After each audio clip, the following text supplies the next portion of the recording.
আমার তো এদিকে তো অ্যালার্জি উঠে মানে পুরাই অবস্থা খারাপ।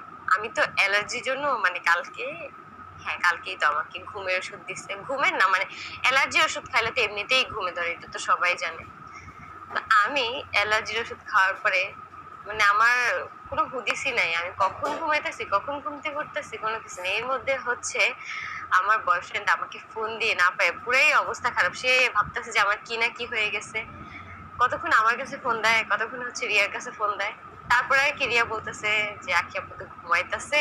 তা এখন হচ্ছে মানে অ্যালার্জি ওষুধ খাওয়ার পর থেকেই হচ্ছে অনেক পরিমাণে ঘুম।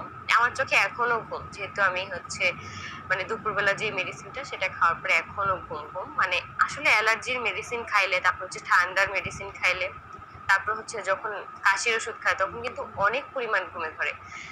তো সে তো ভাবতেছে ফোনের উপরে ফোন দিতেছে, আমি তো ঘুম থেকে উঠা দেখি যে 27টা কল দিছে, মানে আমার অবস্থা পুরাই খারাপ। তারপর আমি তাড়াতাড়ি করে কল দিছি, আর আমি কালকে কি মানে ফোনটা সাইলেন্ট করে তারপর হচ্ছে ঘুমাইছি, যার কারণে আমি কোনো ফোন কল কোনো কিছুই দেখতে পাইনি। তো এই হচ্ছে অবস্থা, মানে আমি তো কালকে একদম পুরা ঘুমে শেষ। তার মধ্যে হচ্ছে আমার বয়ফ্রেন্ড এতগুলা ফোন আমাকে দিচ্ছে, দেওয়ার পর তো পুরাই অবস্থা খারাপ। মানে কি বলবো আমি যে কোথায় আছি, মানে আমি উঠে এতগুলা কল দেখে পুরাই আমার অবস্থা খুবই খারাপ।